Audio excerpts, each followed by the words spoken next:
যেদিন জগন্নাথ মন্দিরের চক্র নিজে থেকেই পড়ে যাবে, সেদিন শুরু হবে পৃথিবীর শেষ দিন।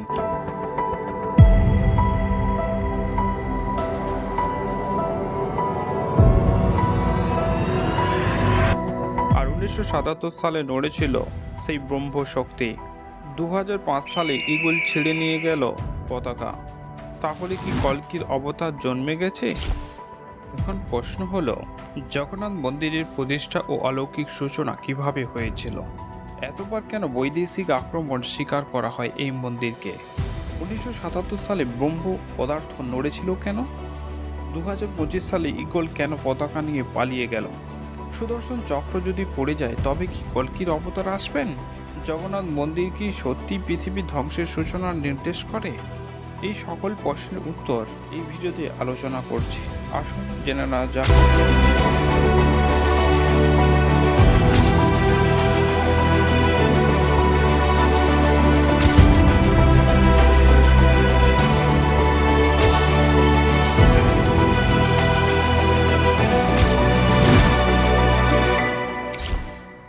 সূর্য অস্ত গেছে, পৃথিবী জুড়ে অন্ধকার নেমে এসেছে। ধর্মের নামে চলছে অধর্ম, সত্য লুকিয়ে আছে ভয়ের আড়ালে, আর ন্যায় বিচার হারিয়ে গেছে লোভের গহরে। মানুষে মানুষে বিশ্বাস নেই, প্রেম নেই, কেবল হিংসা আর স্বার্থপরতা। এমনই এক সময়ের কথা বলছে হিন্দু পুরাণ, যখন পৃথিবী ধ্বংসের দ্বার প্রান্তে। কিন্তু এই অন্ধকারের জন্ম নেবেন এক মহাবীর, কল্কি অবতার। বিষ্ণুর দশম ও শেষ অবতার, যিনি অধর্মের অস্তিত্ব মুছে দিয়ে আবার ফিরিয়ে আনবেন সত্যযুগ। পুরীর জগন্নাথ মন্দির বিশ্বের অন্যতম প্রাচীন হিন্দু মন্দির। একে শুধু একটি উপাসনা স্থল বলা ভুল হবে, এটি একটি ভবিষ্যৎবাণীর কেন্দ্রস্থল। এই মন্দির নির্মাণ করেছিলেন রাজা ইন্দ্রদ্যুম্ন। 1200 শতাব্দীতে পুনর্নির্মাণ করেছিলেন। এরপর রাজা অনন্তবর্মন চোদাগঙ্গা, রাজা অঙ্গদ ভীম মন্দিরটি সম্পূর্ণ নির্মাণ করেন। পুরাণ মতে রাজা ইন্দ্রদ্যুম্ন দেবতা নীলমাধবের সন্ধানে গেলে দেবতা বালিতে লুকিয়ে যান।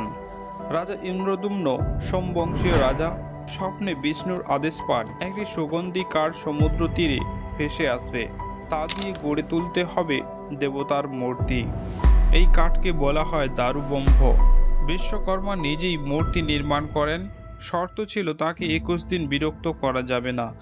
কিন্তু উদ্বেগে দরজা খোলা হয়, তখন অসম্পূর্ণ অবস্থায় দাঁড়ায় মূর্তিগুলি, যা আজও বর্তমানে দেখা যায়। বৈদেশিক আক্রমণ এবং লুণ্ঠনের শিকার হয়েছে। 1568 খ্রিস্টাব্দে বাংলার সুলাইমান খান কররানীর সেনাপতি কালাপাহাড় মূর্তি ধ্বংস করে সমুদ্রে ফেলে দেন। 1601 থেকে 1692 খ্রিস্টাব্দের মধ্যে মুঘল বাংলার নবাব মির্জা খুররম, ঔরঙ্গজেব অনেক ঐতিহাসিক বারবার এই মন্দিরকে আক্রমণ করেন এবং ধ্বংস করেন এবং লুটপাট চালিয়ে যান। 1731 খ্রিস্টাব্দে মোহাম্মদ তালি খানের হামলাও এর হাত থেকে রেহাই পায়নি। পৌরাণিক কাহিনী, পৌরাণিক ইতিহাস। নীলমাধব থেকে জগন্নাথ। আদিবাসী প্রধান বিশ্ববস্তু নীলমাধব রূপে পূজা করতেন। রাজা ইন্দ্রদ্যুম্ন ব্রাহ্মণ বিদ্যাপতির সাহায্যে মূর্তি আবিষ্কার করেন। মূর্তির রহস্য: জগন্নাথ, বলরাম ও সুভদ্রার মূর্তি দারুব্রহ্ম অর্থাৎ দিব্য কাঠ থেকে তৈরি করা হয়, যা প্রতি 8 থেকে 19 বছর পর নবকলেবর এ পরিণত হয়। ঐতিহাসিক কাহিনী, রত্ন ভাণ্ডার। মন্দিরের গোপন কক্ষে সাপ দ্বারা পাহারা দেওয়া হয়, রত্ন আছে বলে বিশ্বাস করা হয়। 1978 সালে সর্বশেষ খোলা হলে 128 কেজি সোনা এবং 221 কেজি রূপা পাওয়া যায়। জগন্নাথ মন্দির থেকে পৃথিবী ধ্বংসের সংকেত। কলিযুগের শেষ।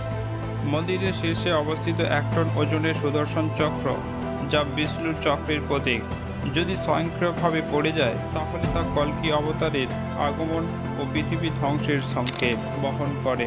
সমুদ্রের জলস্তর বৃদ্ধি পেয়ে মন্দিরের দিকে এগিয়ে আসছে, যা পৃথিবীর ভবিষ্যৎবাণীকে সত্যি করার ইঙ্গিত দেয়। ধ্বজাচুরি ও ঈগলের রহস্য।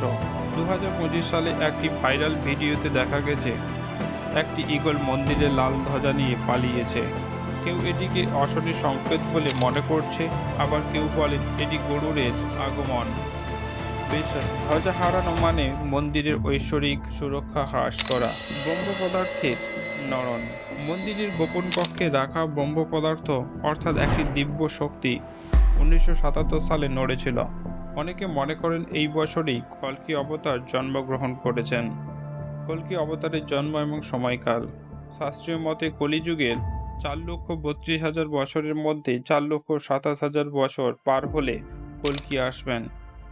বর্তমানে মাত্র 5,127 বছর পার হয়েছে। গুপ্ত মতে 1977 সালে জন্ম নিয়ে তিনি গোপনে প্রস্তুতি নিচ্ছেন। জন্মস্থান সম্বল গ্রামের দ্বন্দ্ব।